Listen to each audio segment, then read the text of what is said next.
I can talk about how many of us in the field discuss rape.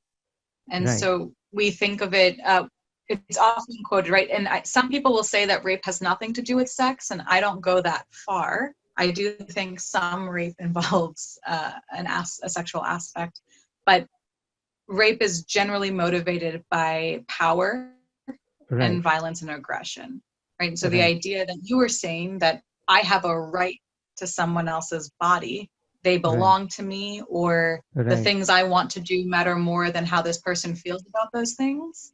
And so that's not so much about sex as it is about power and control. And so if you're in a space where you consider a certain gender as less than, or you consider people not full human beings, it makes it much easier to do things to them because you're not having to reckon with them as full people.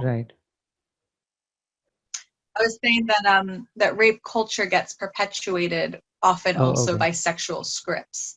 And so the idea that someone in a heterosexual engagement between a man and a woman, that the man is supposed to go after the woman and the woman's supposed to say, no, I don't do sex, right? I don't have sex.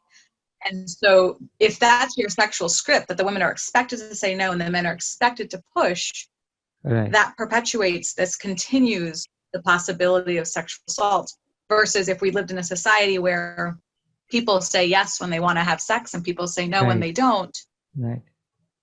Aside from BDSM, where you're actually negotiating what language you're going to use if it's different than yes or no, right? Then that would help address it. But so that continues to be an issue, particularly in societies that value conservatism, or modesty on the side of women.